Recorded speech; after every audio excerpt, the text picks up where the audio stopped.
नमस्कार दोस्तों, स्वागत है आप सभी का हमारे चैनल पौराणिक लोक पर। जय श्री कृष्णा, राधे राधे। आप सभी को शक्तिला एकादशी व्रत की हार्दिक शुभकामनाएं।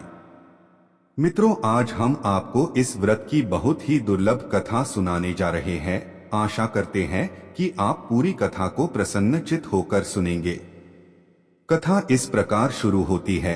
एक समय दालभ्य ऋषि ने पुलस्त्य ऋषि से पूछा कि हे महाराज, पृथ्वी लोक में मनुष्य ब्रह्महत्यादि महान पाप करते हैं, पराये धन की चोरी तथा दूसरे की उन्नति देखकर ईर्ष्या करते हैं, साथ ही अनेक प्रकार के व्यसनों में फंसे रहते हैं, फिर भी उनको नरक प्राप्त नहीं होता। इसका क्या कारण है? वे न जाने कौन सा दान पुण्य करते हैं, कौन सा व्रत पूजन करते हैं जिससे उनके पाप नष्ट हो जाते हैं। यह सब कृपा करके आप विस्तार पूर्वक कहिए। पुलस्त्य मुनि कहने लगे कि हे महाभाग, आपने मुझसे अत्यंत गंभीर प्रश्न पूछा है। इससे संसार के जीवों का अत्यंत ही भला होगा। इस भेद को केवल ब्रह्मा, विष्णु, रुद्र तथा इंद्र आदि ही जानते, परंतु मैं आपको यह गुप्त तत्व अवश्य बताऊंगा। कृपया आप ध्यान पूर्वक सुने। एक समय नारद मुनि भगवान विष्णु के धाम बैकुंठ पहुँचे। वहां उन्होंने भगवान विष्णु से शक्तिला एकादशी व्रत के महत्व के बारे में पूछा। नारद जी के आग्रह पर भगवान विष्णु ने इस व्रत का महात्मा बताना शुरू किया और बोले, प्राचीन समय की बात है, एक शैलवती नगरी में एक ब्राह्मण परिवार निवास करता था। इस परिवार की प्रमुख स्त्री, जिसे सभी साध्वी के नाम से जानते थे, साध्वी अत्यंत धार्मिक और कर्तव्यनिष्ठा स्त्री थी। उसका असली नाम कोई नहीं जानता था, क्योंकि वह अनाथ थी और उसका जीवन पूरी तरह से ईश्वर भक्ति और साधना को समर्पित होने के कारण ही सभी गांव वाले उसे साध्वी कहने लगे था। जब साध्वी बड़ी हुई तो गांव के लोगों ने उसका विवाह एक प्रतिष्ठित ब्राह्मण से संपन्न करवा दिया। विवाह के पश्चात वह अपने पति के साथ धार्मिक नियमों और प्रभु भक्ति का पालन करती रही। लेकिन दुर्भाग्यवश कुछ वर्षों बाद उसका पति संसार छोड़कर चला गया और वो अकेली पड़ गई। पति के निधन के बाद ब्राह्मणी ने अपने जीवन को पूरी तरह से भगवान विष्णु की भक्ति में समर्पित कर दिया। प्रतिदिन वह सुबह जल्दी उठती, स्नान करती और पूरे दिन भगवान विष्णु का स्मरण करती। जो थोड़ा बहुत भोजन उसे मिलता उसी में वो अपना गुजारा करती थी। वह हर महीने की एकादशी का व्रत रखती और मंदिर में जाकर घंटों तक ध्यान में लीन रहती थी। ब्राह्मणी का जीवन देखने में बहुत पवित्र और प्रेरणादायक था। उसके पड़ोसी हमेशा उसकी पूजा की प्रशंसा करते थे। लेकिन एक चीज जो लोग अक्सर महसूस करते थे, वह थी उसकी दान करने की अनिच्छा। वह ब्राह्मणी अपनी भक्ति के लिए जानी जाती थी, लेकिन उसने अपने जीवन में कभी किसी को न भोजन दिया, न धन और न ही वस्त्र दान दिए थे। जब भी कोई भिक्षुक या गरीब उसके घर आता तो वह कहती, मेरे पास तुम्हें देने के लिए कुछ नहीं है। मैं स्वयं भगवान की भक्ति में समर्पित हूँ, मेरे पास यही सबसे बड़ी संपत्ति है। उसके पड़ोसी और नगरवासी अक्सर इस विषय पर चर्चा करते थे। लोग कहते, ब्राह्मणी की भक्ति तो प्रशंसनीय है, लेकिन वह दान के महत्व को क्यों नहीं समझती? क्या भगवान केवल पूजा पाठ से प्रसन्न होते हैं? धर्म में दान और परोपकार भी उतने ही आवश्यक हैं। भगवान विष्णु को ब्राह्मणी की भक्ति से प्रसन्नता तो थी, लेकिन वे यह भी जानते थे कि उसकी साधना अधूरी है।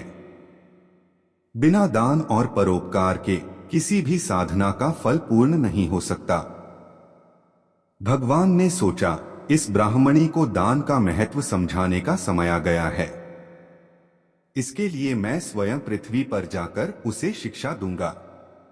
मैंने सोचा कि यदि यह स्त्री ब्राह्मणी दान पुण्य नहीं करेगी तो बैकुंठ में रहकर भी अतृप्त रहेगी। यह सोचकर भगवान ने भिक्षुक का रूप धारण किया और धरती लोक पर आ गए। उन्होंने अपने दिव्य स्वरूप को छोड़कर साधारण वस्त्र पहने, जो फटे हुए और धूल से भरे हुए थे। उन्होंने हाथ में एक लकड़ी की लाठी और एक भिक्षा पात्र लिया। उनका चेहरा ऐसा दिख रहा था जैसे वे कई दिनों से भूखे हों। ऐसे करते हुए वो ब्रह्माणी के नगर में जा पहुंचे और वहीं रहने लगे। एक दिन सुबह जब ब्राह्मणी ने अपनी पूजा समाप्त की और घर का द्वार खोला तो उसने भगवान विष्णु रूपी वृद्ध भिक्षुक को खड़ा देखा। भिक्षुक ने हाथ जोड़कर विनम्र स्वर में कहा, मैया, मैं कई दिनों से भूखा हूँ, कृपया मुझे कुछ भोजन का दान दें, भगवान आपकी भक्ति से प्रसन्न होंगे।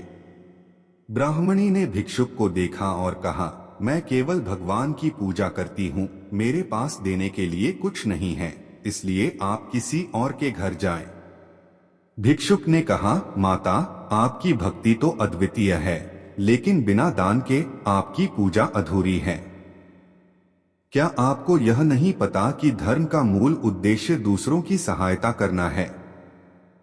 ब्राह्मणी ने झुंझलाते हुए कहा, मैंने अपना जीवन भक्ति में समर्पित किया है, मुझे यह सब सिखाने की आवश्यकता नहीं, आप कृपया यहाँ से चले जाएं। जब विष्णु जी बार बार उससे भिक्षा की याचना करने लगे, तब ब्राह्मणी ने एक मिट्टी का पिंड उठाकर उनके हाथों पर रख दिया। विष्णु जी ने ब्राह्मणी की बात सुनकर कहा, यदि तुम अपनी पूजा और व्रत को बिना दान के ही पूर्ण मानती हो तो मैं तुम्हें आशीर्वाद नहीं दे सकता। यह सुनते ही ब्राह्मणी को क्रोध आया और उसने कहा, तुम कौन हो जो मेरी साधना और भक्ति को अपूर्ण बता रहे हो? ब्राह्मणी के इतना कहते ही भगवान विष्णु ने अपना असली स्वरूप प्रकट किया। उन्होंने 4 भुजाओं और तेजस्वी रूप में कहा, मैं इस जगत का पालनहार भगवान विष्णु हूँ। मैं तुम्हारी भक्ति से प्रसन्न होकर आया हूँ, लेकिन तुम्हें यह बताना चाहता हूँ कि केवल पूजा पाठ से मोक्ष प्राप्त नहीं होता। जितना जरूरी पूजा पाठ करना है, दान, सेवा और दूसरों की सहायता करना भी उतना ही आवश्यक है। ऐसा कहकर विष्णु जी वहां से अंतर्ध्यान हो गए, पर ब्राह्मणी ने उनकी बात पर ध्यान नहीं दिया और कुछ ही दिनों बाद बुढ़िया की मृत्यु हो गई। बुढ़िया को अपनी भक्ति के प्रभाव से वैकुंठ में स्थान तो प्राप्त हुआ, परंतु यहाँ उसे एक खाली कुटिया और आम का पेड़ मिला। जब बुढ़िया भोजन करने के लिए अपनी कुटिया में गई तो कुटिया को खाली देखकर ब्राह्मणी स्तब्ध रह गई। जब उसने आम के पेड़ से आम तोड़कर खाने चाहे तो उस पेड़ से सारे आम गायब हो गए। ये सब देखकर वह घबराकर विष्णु जी के पास गई और बोली कि मैं तो धर्मपरायण हूँ, फिर भी मुझे खाली कुटिया क्यों मिली? तब विष्णु जी ने उसे बताया कि यह अन्नदान भोजन दान नहीं करने तथा मुझे मिट्टी का पिंड देने से हुआ है। मैंने एक बार तुमने पहले भी सचेत किया था, पर तुमने मेरी बात पर ध्यान नहीं दिया। यह सब सुनकर ब्राह्मणी भगवान से क्षमा मांगने लगी और बोली, हे प्रभु, मुझे मेरी गलती का एहसास हो गया है। कृपया मुझे मार्गदर्शन दें कि मैं अपने पापों को कैसे धो सकती हूँ। भगवान विष्णु ने उसे बताया कि तुम्हारे इस पाप को नष्ट करने का एकमात्र उपाय है षट्तिला एकादशी का व्रत। यह सुनकर ब्राह्मणी बोली कि प्रभु, मुझे तो इस व्रत की विधि भी नहीं पता, तो मैं इस व्रत को किस प्रकार करूंगी? श्री हरि विष्णु बोले कि जब वैकुंठ धाम में देव कन्याएं आपसे मिलने आएं, तब आप अपना द्वार तभी खोलना जब तक वे आपको षट्तिला एकादशी के व्रत का विधान बताएं। देव कन्याओं ने ब्राह्मणी को व्रत की संपूर्ण विधि बताई और ब्राह्मणी ने इसी प्रकार से व्रत करने का निश्चय किया। इस प्रकार से ब्राह्मणी को अपने कर्म पूर्ण करने के लिए वापस से धरती लोक पर भेज दिया गया।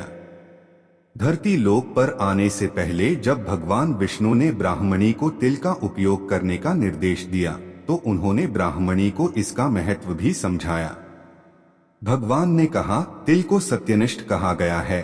यह न केवल शरीर को पवित्र करता है बल्कि आत्मा को भी शुद्ध करता है। ऋग्वेद और यजुर्वेद में तिल का उल्लेख एक ऐसी वस्तु के रूप में किया गया है जो पापों को नष्ट करती है और मनुष्य को मोक्ष के मार्ग पर ले जाती है। भगवान ने आगे कहा, तिल से बने भोजन में स्वास्थ्यवर्धक गुण होते हैं। यह ऊर्जा प्रदान करता है और रोगों को दूर करता है। तिल का दान इसलिए भी महत्वपूर्ण है क्योंकि यह साधारण होते हुए भी दिव्यता का प्रतीक है। इसे किसी भी समय और किसी भी व्यक्ति को दान किया जा सकता है। ब्राह्मणी ने तिल का महत्व समझा और उसे अपने जीवन का अभिन्न हिस्सा बना लिया। इस प्रकार से माघ मास की शक्तिला एकादशी का दिन आया, जो कि ब्राह्मणी के लिए बहुत खास था। उसने इस दिन को पूरी श्रद्धा और नियमों के साथ बिताने का संकल्प लिया। ब्राह्मणी ने प्रातःकाल उठकर गंगा में स्नान का संकल्प लिया। उसने गंगाजल में तिल मिलाकर स्नान किया। भगवान विष्णु ने बताया था कि तिल का जल से मिलन आत्मा की शुद्धि के लिए आवश्यक है। स्नान के बाद ब्राह्मणी ने अपने पितरों को तर्पण अर्पित किया। उसने तिल और जल का उपयोग करते हुए कहा, पितृभ्यः स्वधा नमः, और इस तर्पण से उसने अपने पितरों की आत्मा को शांति प्रदान की। इसके बाद उसने तिल और घी के साथ हवन किया। अग्नि में तिल की आहुति देकर उसने भगवान विष्णु से प्रार्थना की, हे प्रभु, मेरी आत्मा को पवित्र करें और मेरे पापों को नष्ट करें। हवन के दौरान उसकी भक्ति इतनी गहन थी कि आसपास के लोग उसकी पूजा को देखने के लिए एकत्रित हो गए। ब्राह्मणी ने तिल से बने लड्डू, खिचड़ी और तिल के अन्य व्यंजन बनाए, खुद भी तिल का भोजन ग्रहण किया और फिर उन व्यंजनों को नगर के भूखे और गरीब लोगों में वितरित किया। ब्राह्मणी का ऐसा व्यवहार देखकर सभी नगरवासी बहुत प्रसन्न हुए। ब्राह्मणी के परिवर्तन को देखकर नगरवासियों ने उससे पूछा, तुम्हारे जीवन में यह बदलाव कैसे आया? पहले तुम केवल भक्ति करती थीं, लेकिन अब तुम दान और सेवा में भी रुचि ले रही हो। ब्राह्मणी ने विनम्रता से उत्तर दिया, भगवान विष्णु ने मुझे यह सिखाया है कि केवल भक्ति से मोक्ष प्राप्त नहीं होता। धर्म का असली उद्देश्य दूसरों की सेवा और सहायता करना है। तिल का दान और शक्तिला एकादशी का पालन हमें आत्मा की शुद्धि और पवित्रता प्रदान करता है। ब्राह्मणी की इस बात ने नगरवासियों को भी प्रेरित किया। उन्होंने ब्राह्मणी से व्रत की विधि सीखी और उसे अपने जीवन में अपनाया। यह कथा हमें सिखाती है कि जीवन में संतुलन आवश्यक है। केवल पूजा पाठ और भक्ति पर्याप्त नहीं है, दान, सेवा और दूसरों की सहायता भी उतनी ही महत्वपूर्ण है। विष्णु जी बोले, हैं नारद, इस बात को सत्य मानो कि जो व्यक्ति इस एकादशी का व्रत करता है और जीव जंतुओं को तिल एवं अन्नदान करता है, उसे मुक्ति और वैभव की प्राप्ति होती है। भगवान विष्णु की यह कथा हमें संदेश देती है कि हमें जीवन में दान पुण्य जरूर करना चाहिए, क्योंकि छोटे छोटे कार्य भी हमारे जीवन को सार्थक बना सकते हैं। इस प्रकार से कथा समाप्त हुई। बोलिए मित्रों, श्रीमन नारायण नारायण हरि हरि, श्रीमन नारायण नारायण हरि हरि।